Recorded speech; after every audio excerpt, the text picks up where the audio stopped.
Historia del Partido Socialista Obrero Español. Habla Luis Gómez Llorente, secretario de Formación y Documentación del PSOE.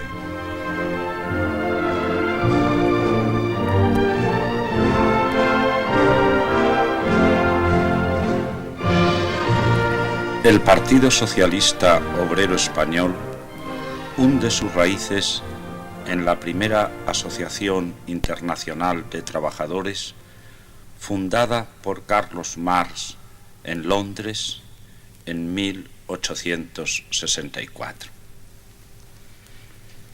Con motivo de la Revolución de 1868, el advenimiento de unas libertades a España permite que los ecos de la Primera Internacional se dejen oír en nuestras tierras y llegan a España algunos representantes de la Primera Internacional que encuentran núcleos de proletarios españoles dispuestos a difundir las ideas del nuevo movimiento obrero entre nosotros. Ya en aquel núcleo originario se encontraba Pablo Iglesias, la gran personalidad del socialismo español. Su tenacidad incansable hizo posible la constitución del Partido Socialista Obrero Español, que se funda el 2 de mayo de 1879 en Madrid. Se formula un primer programa del partido que contiene lo más esencial del pensamiento marxista y que dice así: primero, el Partido Socialista tiene por objetivo la posesión del poder político por la clase trabajadora. Segundo, la transformación de la propiedad individual o corporativa de los instrumentos de trabajo en propiedad colectiva, social o común. Entendemos por instrumentos de trabajo la tierra, las minas, los transportes, las fábricas, máquinas, capital, moneda, etc. 3.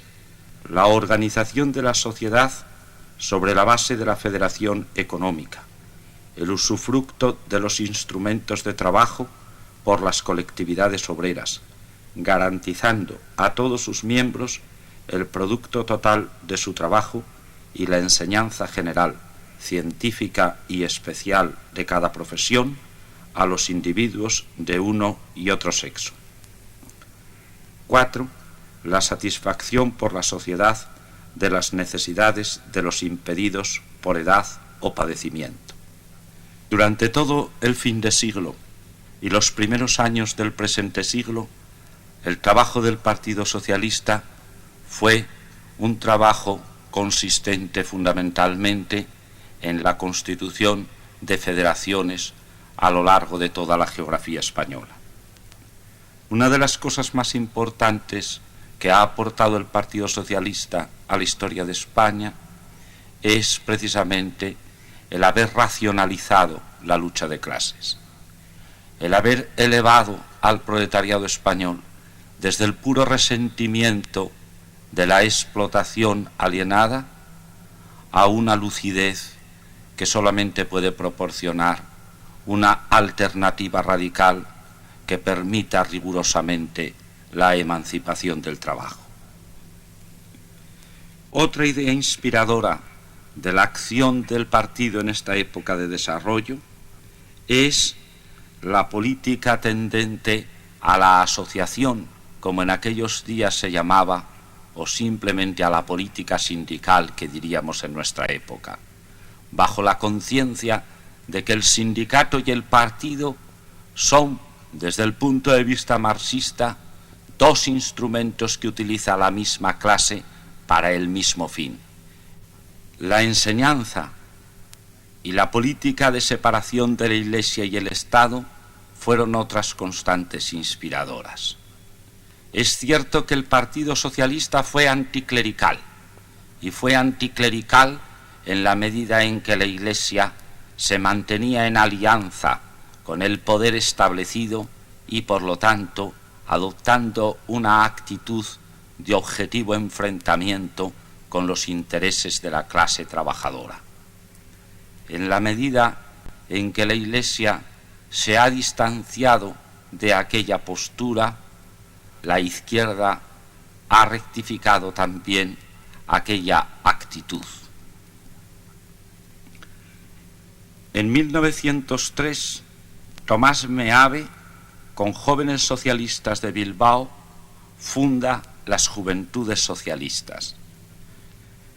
En 1910 consiguió el partido llevar el primer diputado al Parlamento.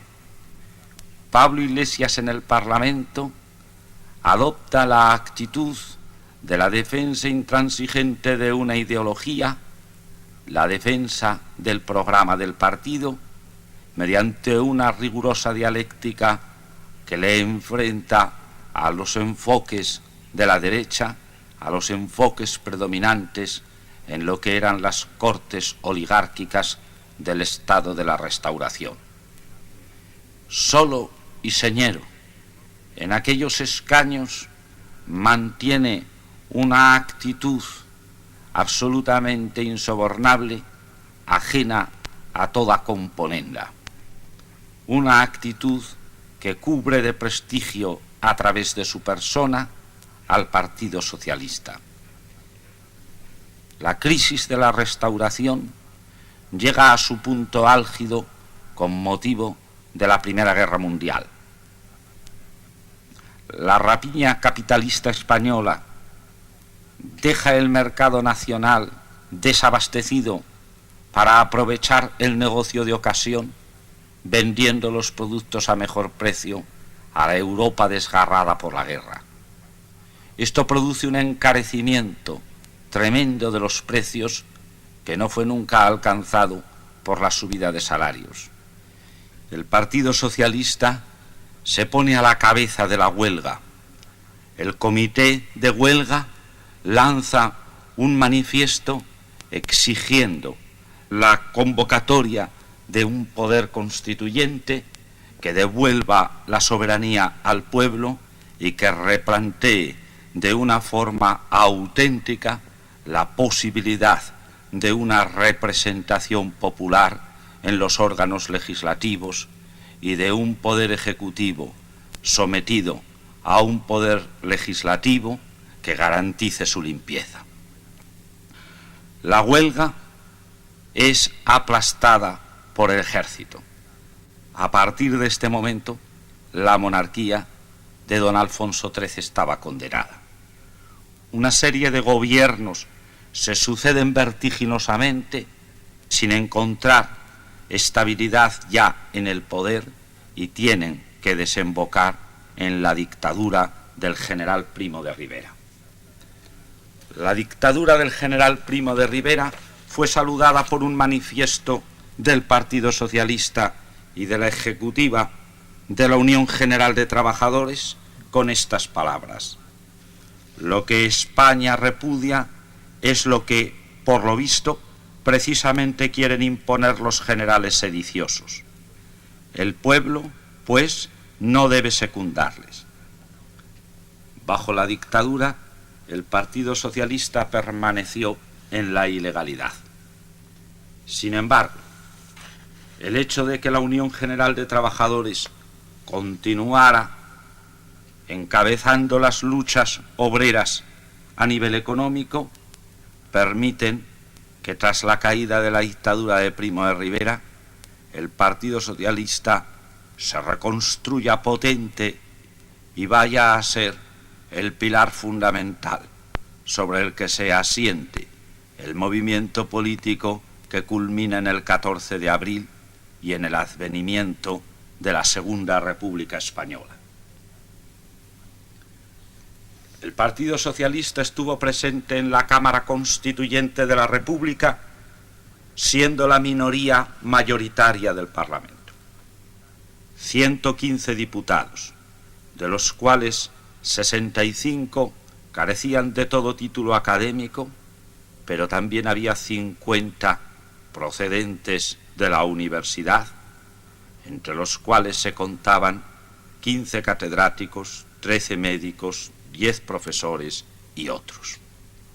Una síntesis de los trabajadores de todas las clases, de los trabajadores manuales y de los trabajadores intelectuales. Su contribución a la Constitución, su apoyo a los primeros gobiernos de la República, su participación en las leyes laborales más progresivas, en la garantía de los derechos humanos, en el establecimiento de una posibilidad que abriese a las autonomías de las regiones el marco justo que en la época podía corresponderle.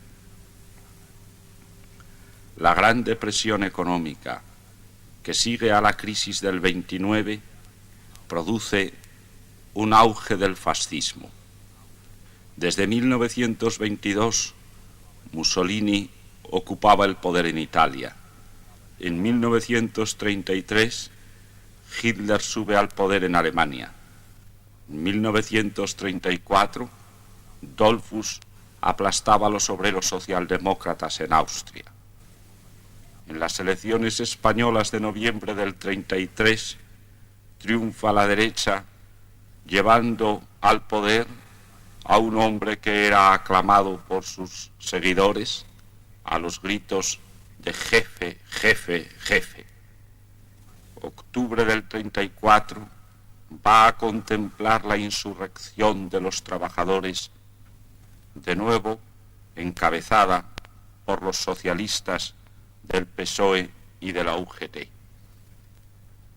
Una tremenda represión viene después: fusilamientos, torturas y prisiones.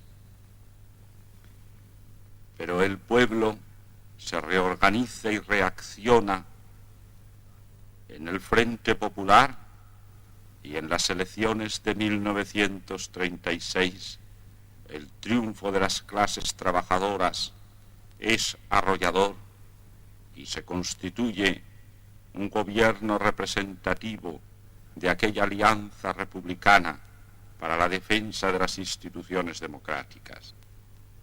El alzamiento contrarrevolucionario trae la guerra civil.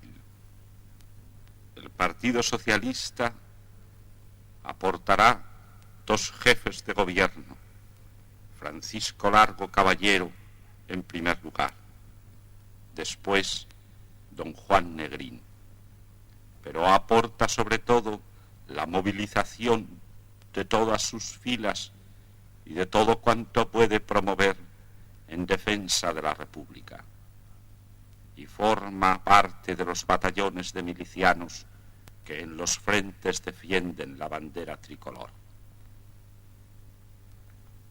Concluida la guerra civil, desde el primer momento, desde los campos mismos de concentración, comienza la reorganización del partido en la clandestinidad, y en las cárceles son designadas nuevas ejecutivas del partido.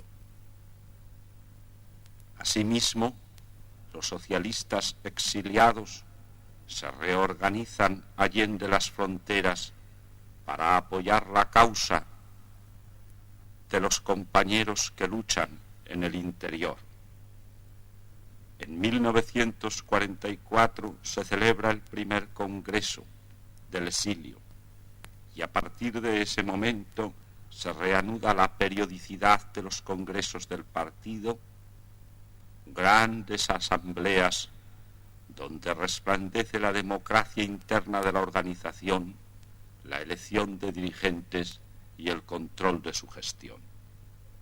En 1947, solo en Burgos tenemos 1.223 presos, y en todas las prisiones provinciales nuestros compañeros constituyen el grueso de la población penal.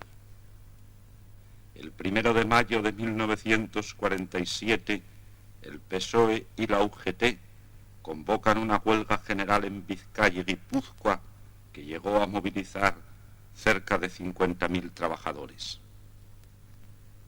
Otro aspecto de la resistencia a la dictadura fue la guerrilla, que en los montes de España mantenía enhiesta la resistencia armada frente a la dictadura. La represión seguía siendo violentísima. Durante algunos años, a partir de entonces, la dirección del partido residió en el exilio. En 1956 se crea la Asociación Socialista Universitaria, que poco después se transforma en un movimiento de reconstrucción de las juventudes socialistas. Los últimos congresos del partido se orientan a la interiorización cada vez más plena de la dirección, lo que en gran medida se establece a partir del Congreso de 1972 y se consuma en el Congreso de 1974, que eligió como primer secretario a Felipe González Márquez. En 1976 celebra en diciembre el Partido Socialista el Congreso en Madrid. Es el primer congreso que tiene lugar dentro de España públicamente desde la Guerra Civil. El Partido Socialista Obrero Español, fundado en 1879, sigue en pie. El viejo partido de Pablo Iglesias, de Francisco Largo Caballero, de Julián Besteiro, de Indalecio Prieto y de tantas otras personalidades ilustres y de tantos militantes anónimos. Esto es el Partido Socialista, el partido de la clase trabajadora.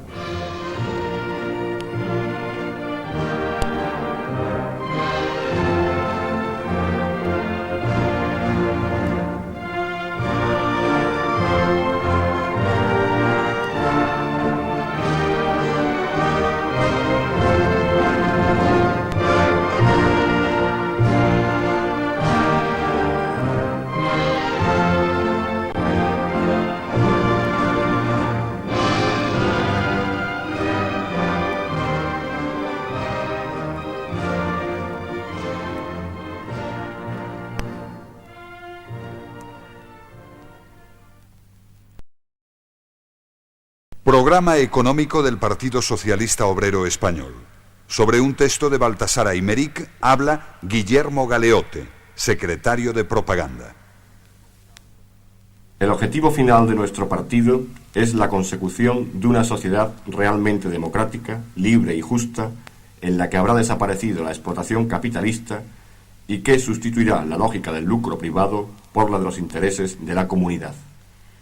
Esta sociedad, que se asentará sobre la participación de todos los ciudadanos en la resolución de los problemas que le incumben, es decir, una sociedad autogestionada a todos los niveles, se desarrollará a través de una planificación democrática y descentralizada puesta al servicio de un modelo de desarrollo humanista, alejada de la irracional lógica del consumismo actual. Nuestra economía se asentará en áreas territoriales más amplias, con el fin de colaborar en la consecución de una comunidad mundial fraterna y solidaria, de la cual se deberán erradicar los poderes imperialistas de todo tipo. Sin embargo, esta radical transformación de la sociedad no puede realizarse, salvo circunstancias excepcionales que no se dan en nuestro país, de la noche a la mañana. Para alcanzar nuestro objetivo, se requiere, en el estadio actual de correlación de fuerzas sociales y de desarrollo de la estructura productiva, un periodo de transición al socialismo al que deberá anteceder una fase de consolidación política y social de la democracia. Esta etapa en la que podrán colaborar todas aquellas organizaciones políticas y sindicales que deseen superar la crisis económica actual a través de una transformación profunda de la estructura económica del país y en la que se erradicarán todos los obstáculos institucionales heredados del franquismo, es absolutamente necesaria para alejar los peligros de una reimplantación dictatorial auspiciada por los sectores más reaccionarios de nuestra sociedad. El programa de consolidación de la democracia que propone el PSOE se justifica por la imperiosa y vital necesidad de afianzar definitivamente la democracia en España, a través de una serie de actuaciones destinadas a la superación de una crisis económica que, de perseverar, introduciría un clima creciente de malestar social, una exacerbación de la lucha de clases y, muy probablemente, a un enfrentamiento con los reductos del conservadurismo franquista que, a pesar de su escasa cuantía, siguen detentando el poder represivo. Además, esta etapa significará ya una conquista para la clase trabajadora de determinadas e importantes parcelas de poder y una captación progresiva de nuevas fuerzas sociales sin cuyo amplio apoyo es imposible pasar a la fase de transición al socialismo. En la fase de consolidación de la democracia es absolutamente imprescindible una notable potenciación del gasto público, el cual deberá financiarse a través de la puesta en marcha de una profunda reforma fiscal progresiva de carácter netamente redistributivo. Este impulso de la financiación pública, a cargo de las clases privilegiadas que han eludido en los últimos 40 años sus aportaciones fiscales, deberá dirigirse a los sectores prioritarios, a los efectos de reducir el nivel de paro, de cubrir los déficits más notables de nuestra economía y de contribuir a una distribución más justa de los costes del desarrollo económico. Entre los mismos destacaríamos la vivienda social destinada a la clase trabajadora, los equipamientos y servicios colectivos de las zonas rurales y de los barrios obreros de las grandes ciudades, la sanidad, las pensiones y el seguro de desempleo, la educación, el sector agrario y los canales comerciales básicos. Los cambios anteriores, conseguidos en un marco democrático, son la condición necesaria para la posible lucha contra la inflación, puesto que los pactos laborales destinados a frenarla exigen unas compensaciones a los trabajadores, redistribución del gasto público, atención de las necesidades sociales básicas, creación de compensaciones laborales como la regulación de la jornada productiva, la lucha contra el pluriempleo, la existencia de un seguro de desempleo realista y digno, etc., de tal forma que no persista la situación de los últimos 40 años en los que las crisis económicas han sido costeadas básicamente por la clase obrera. En esta fase se contará, para el desarrollo de esta política, con una reestructuración y un control muy superior del sector financiero y la apertura de negociaciones con el exterior, Comunidad Económica Europea, que se han visto imposibilitadas por la existencia de la dictadura franquista. Un nivel superior de democratización del país se conseguirá a través de la descentralización económica, que en esta primera fase se realizará a través de los estatutos de autonomía para las nacionalidades y regiones diferenciadas del país, las cuales representan una etapa previa orientada a la configuración de la estructura federal que el PSOE defiende como forma de Estado. Una vez consolidada la democracia, que erradique definitivamente los peligros de una involución fascista, será posible abordar, a partir de la victoria electoral de una amplia coalición de los partidos de izquierda, ampliamente respaldada por los sectores progresistas de nuestra sociedad, la fase de transición al socialismo.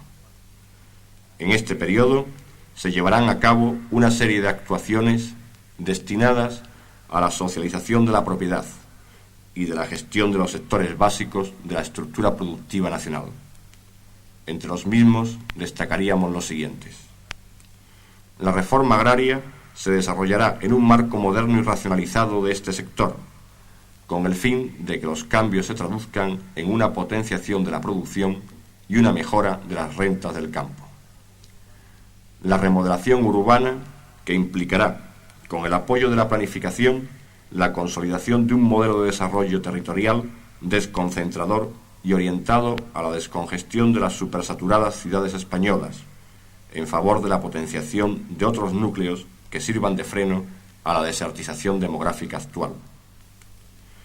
La transformación industrial, a través de un amplio programa de nacionalizaciones que permitirán el control público de los sectores estratégicos, es decir, la energía, la siderurgia y la minería.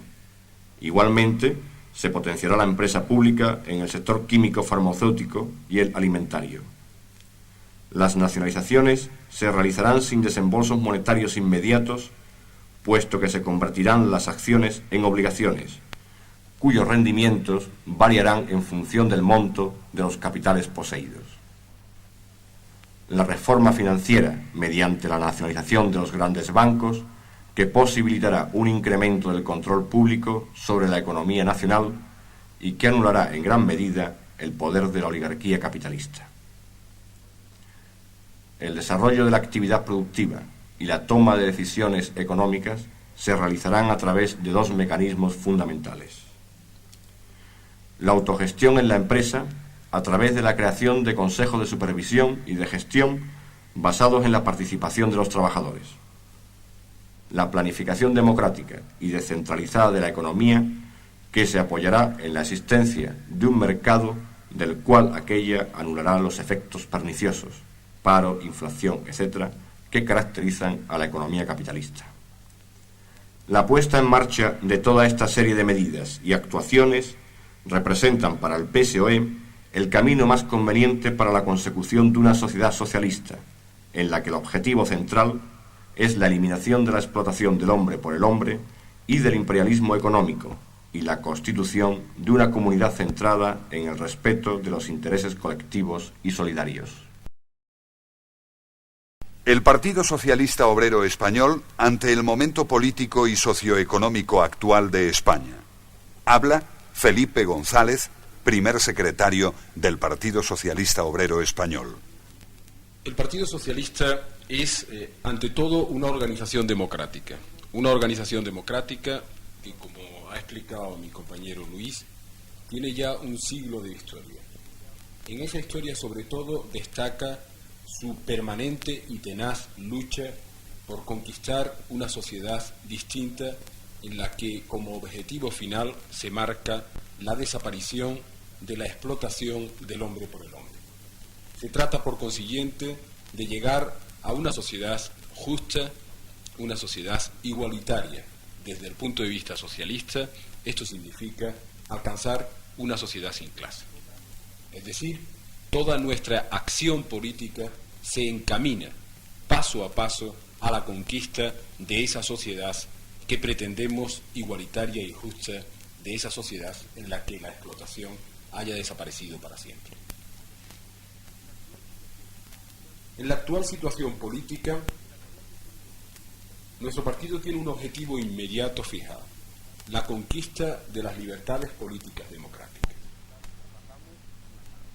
Pasamos una larga etapa de dictadura, un oscuro periodo de la historia de España, en el cual las libertades individuales y colectivas se han visto conculcadas por la existencia de un poder absoluto detentado personalmente por el general Franco. Tras la muerte del general Franco, se ha precipitado la crisis política, a la cual se añade una profunda crisis económica. Es la herencia que hoy pueden recibir las nuevas generaciones de la etapa anterior. A nuestro juicio, ninguno de los grandes problemas planteados a la sociedad española en 1936, que también pretenden la desaparición de la explotación, para nosotros, esa sociedad democrática, esa sociedad libre, no es un paso a partir del cual se conquista otra sociedad abandonando esas libertades democráticas, sino que es ineludiblemente el camino para conseguir una democracia más amplia y más profunda, que no es solo la democracia política, que es también la democracia económica y la democracia social. Es decir, para nosotros la democracia tiene una triple dimensión. Una dimensión política que se expresa ejercitando el derecho de voto. Una dimensión social que se expresa decidiendo en el lugar en el que uno habita, decidiendo sobre el destino de la colectividad. Y otra dimensión económica que se expresa fundamentalmente en el lugar de trabajo, fundamentalmente en la órbita de la economía nacional, decidiendo la destinación de esa economía al servicio de la mayoría del pueblo y no al servicio de unos grupos o de unas clases privilegiadas minoritarias. Esto nos podría llevar a una primera conclusión. ¿Cómo concebimos el socialismo?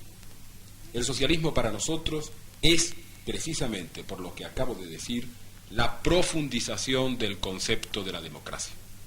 Hay organizaciones que se reclaman democráticas, que creen que la democracia tiene como techo única y exclusivamente el ejercicio del derecho de voto, que creen que la democracia no puede alcanzar a esas cotas sociales y económicas que permitirían transformar la sociedad de tal manera que desaparecieran los privilegios de unos pocos en detrimento de las necesidades igualitarias de los más.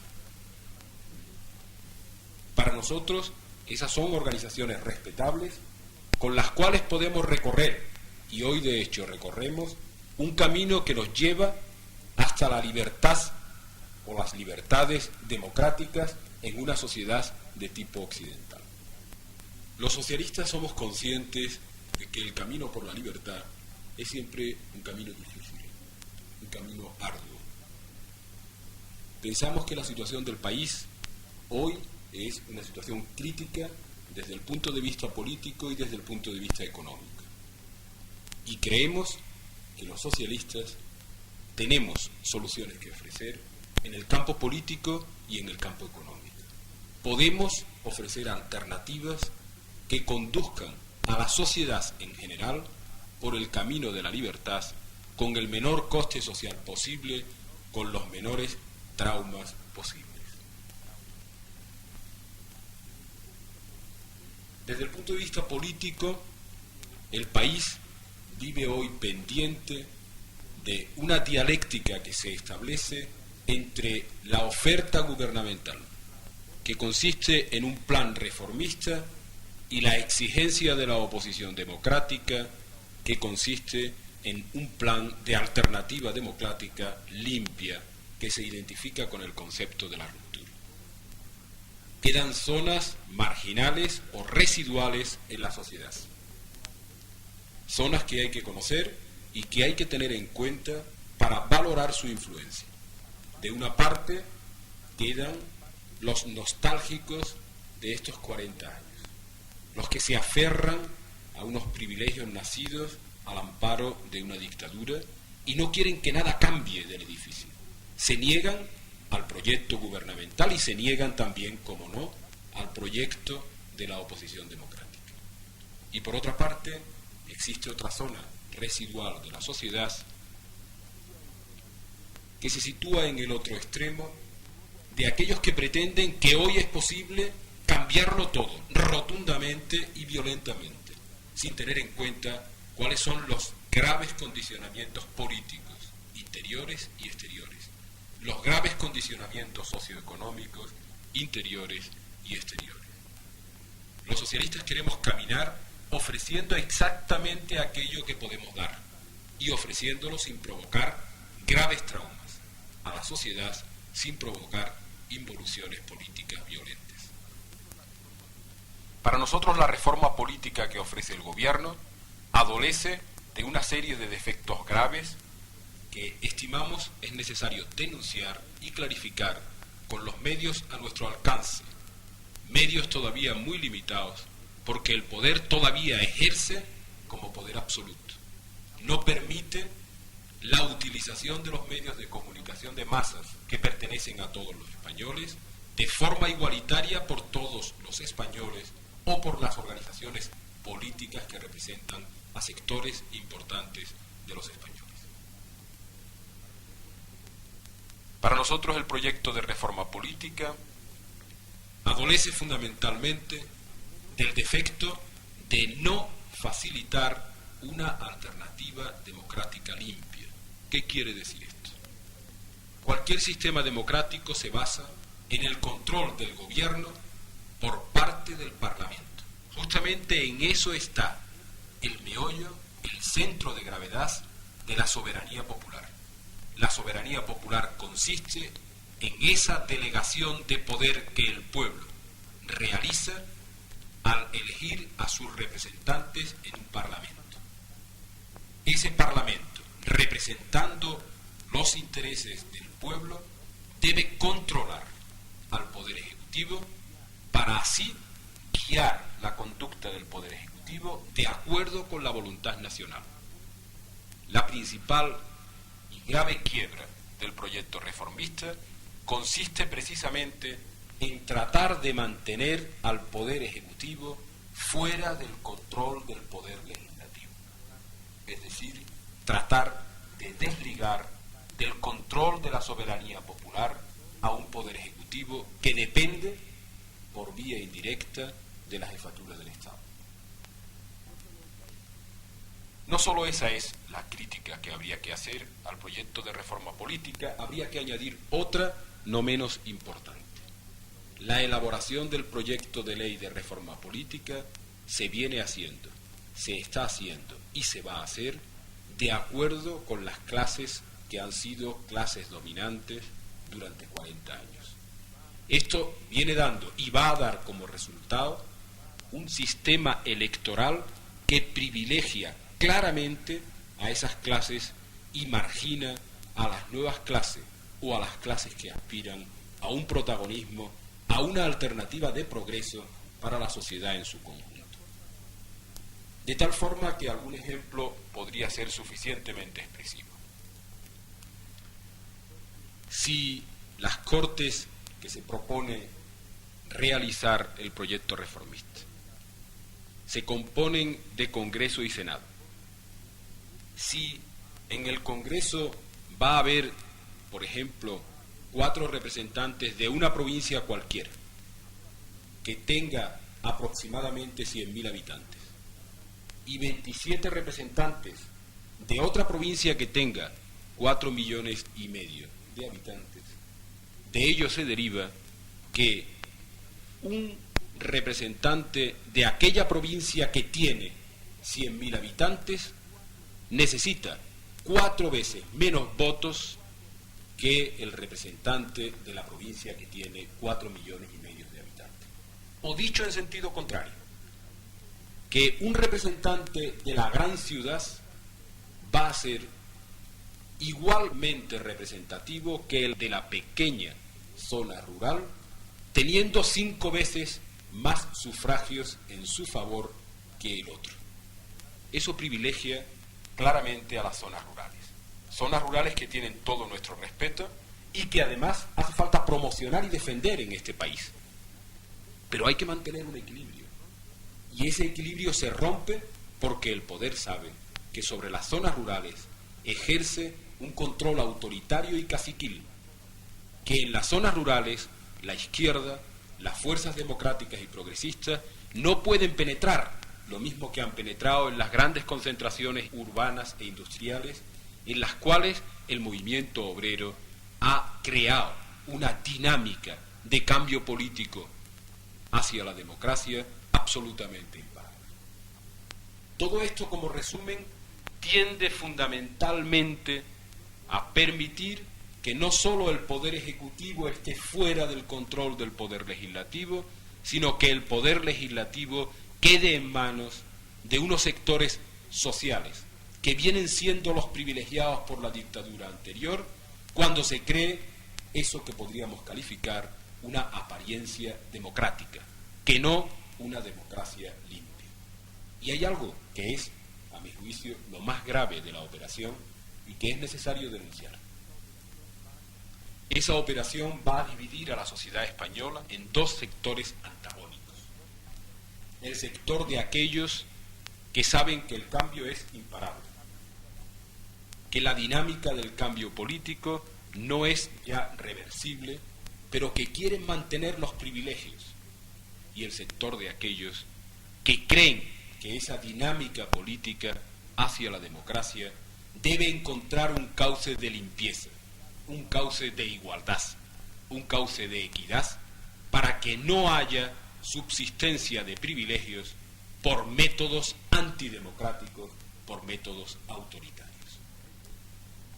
Frente a eso, el Partido Socialista cree que la única fórmula de salida de la situación presente es la convocatoria de unas elecciones por sufragio universal, de representación proporcional, para la creación de una Cámara, de un Parlamento, que tenga la facultad material y formal de elaborar una constitución democrática.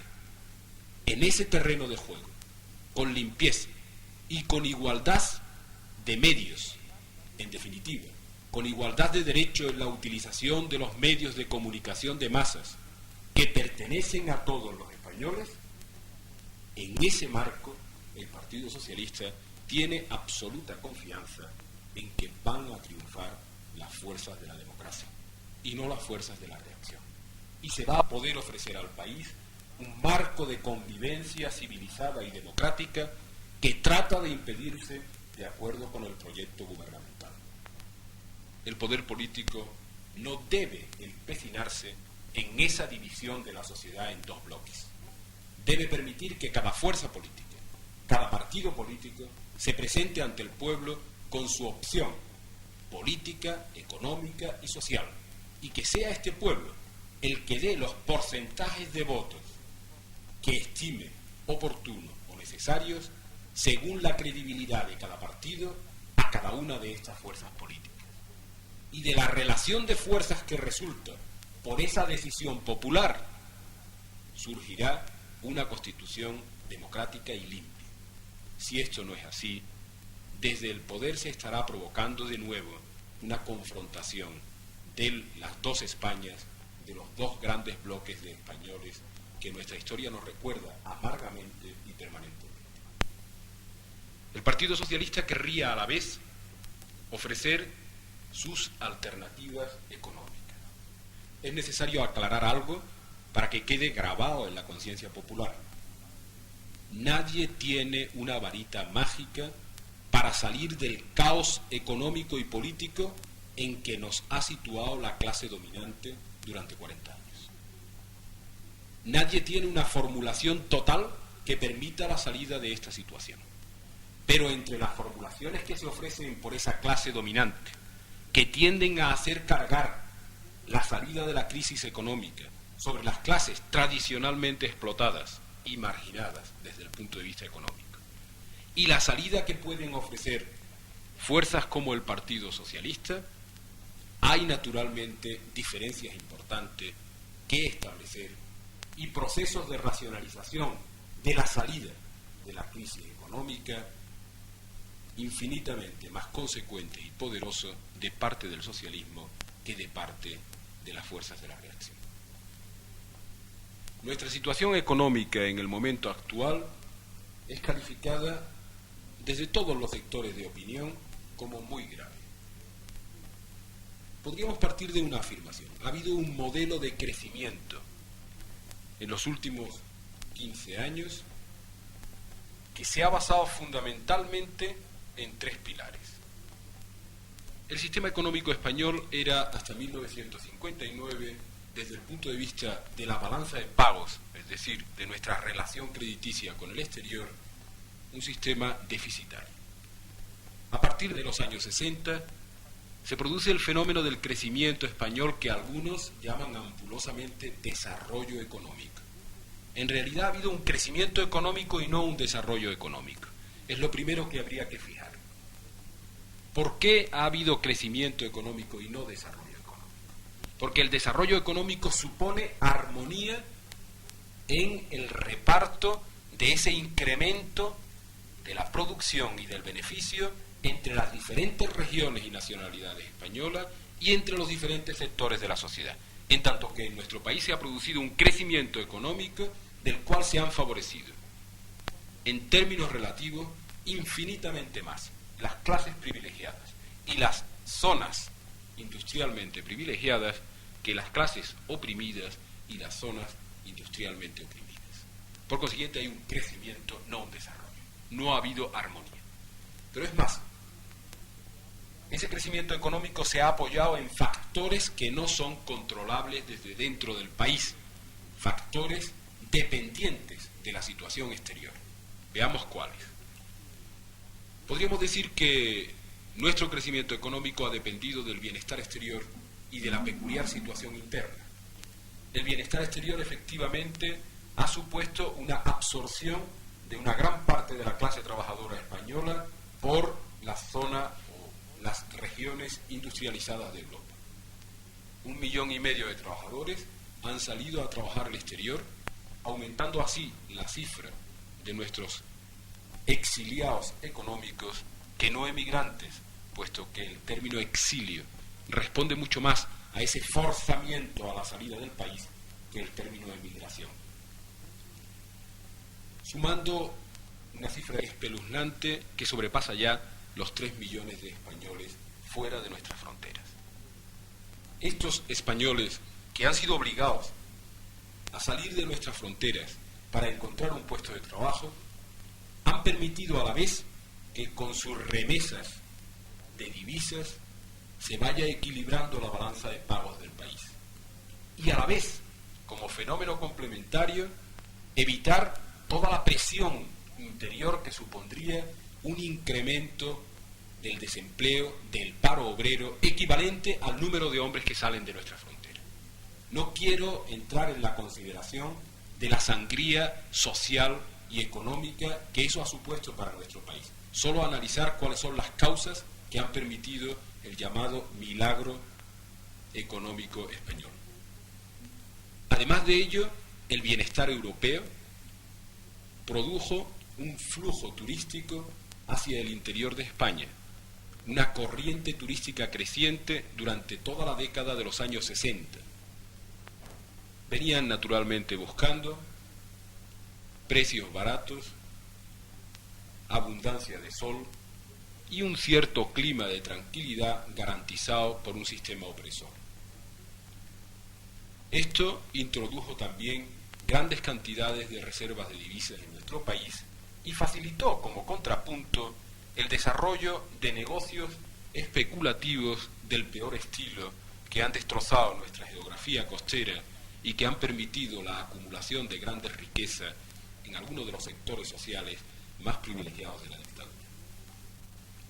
Finalmente, la peculiar situación española de régimen con falta de libertades individuales y colectivas, de clase trabajadora que veía prohibido sus elementales derechos de organización independiente y autónoma, sus elementales derechos de ejercicio de movimientos huelguísticos o de presiones huelguísticas, ha atraído la inversión de capital extranjero hacia el interior de nuestra frontera. Nuestra crisis económica, por consiguiente, es una crisis económica que tiene elementos coyunturales que se corresponden con la crisis económica internacional y elementos que también están dentro de la propia estructura de la economía española. Economía tremendamente dependiente de factores exteriores. Creo importante dar a conocer algunos datos sobre nuestra situación actual. El índice de inflación para el año que está terminando, 1976, supera con mucho el 20%. El número de parados se aproxima al 1.000.000. La deuda exterior española coloca a la economía española, si no en quiebra, casi en suspensión de pago. 12.500 millones de dólares, que es casi el punto máximo de resistencia de nuestra economía en deuda exterior. Ante este hecho, los socialistas creen que deben establecerse unas prioridades para salir de la crisis. La primera consistiría en defender el empleo, en luchar contra el desempleo. Naturalmente, eso exigiría una serie de medidas de carácter inmediato. Por ejemplo, habría que estimular la inversión en creación de puestos de trabajo. habría que cambiar, evidentemente, el sistema de la seguridad social y habría que controlar y orientar hacia dónde se va o hacia dónde se dirige el flujo financiero. Habría que ir a una política de urbanismo renovada, a una política educativa distinta, a una nueva política agraria y a un enfoque nuevo de los problemas del turismo. Evidentemente, orientar la producción española a través de la empresa pública, en buena medida, hacia servicios públicos de transporte, de educación, de sanidad y de creación de infraestructuras sociales, incorporaría una gran cantidad de mano de obra a esas tareas y orientaría el presupuesto del Estado en el sentido de beneficiar una producción que asume mano de obra y que por consiguiente proyecta su beneficio sobre el conjunto de la sociedad y no sobre sectores privilegiados de la sociedad. La presión fiscal española es el 20% del Producto Nacional Bruto en este momento. Es la más baja de todos los países que componen la OCDE, con exclusión de Turquía. Ejemplo importante a retener. Si la presión fiscal española se aumentara del 20 al 30% del Producto Nacional Bruto en los próximos 5 años, lo cual no es en absoluto exagerado, todavía está muy por debajo de la presión fiscal de los países europeos, se produciría en valores de este año un incremento de ingresos para el presupuesto del Estado aproximadamente de 650.000 millones de pesetas. Como medidas inmediatas, habría que ir a la reducción de la jornada laboral a 40 horas. Habría que ir a la edad de jubilación a los 60 años. Habría que crear un servicio público de empleo que gestionaran los propios trabajadores y que estuviera descentralizado. Habría que ir a escuelas de readaptación profesional, etcétera, etcétera, etcétera. En la seguridad social tendría que producirse un cambio profundo. Pero todo ello es absolutamente imposible sin una reforma fiscal en profundidad. El sistema fiscal es regresivo. Habría que ir a un sistema fiscal progresivo. Habría que ir efectivamente a un impuesto sobre el patrimonio y a un impuesto sobre las sociedades mucho más elevado que el actual, que es solo del 36%, cuando en Europa los mínimos o los medios están en torno al 50%. Indudablemente habría que modificar también la legislación e ir a un impuesto eficaz sobre las sucesiones que actualmente siempre está absolutamente camuflado a través de transmisiones patrimoniales antes de las propias sucesiones. En realidad esto sería una serie de medidas de carácter coyuntural, ni siquiera de medidas de tipo socialista propiciadas por una organización política como el Partido Socialista Obrero Español. Serían medidas solo para salir de la actual crisis económica que se vería inmediatamente paliada, y esto es lo que hace falta resaltar, eliminando todo lo que hay de corrupto en el sistema económico actual y todo lo que hay de distancias y de desigualdades absolutamente intolerables en una sociedad, no digo socialista, no digo progresista, en una sociedad simplemente moral.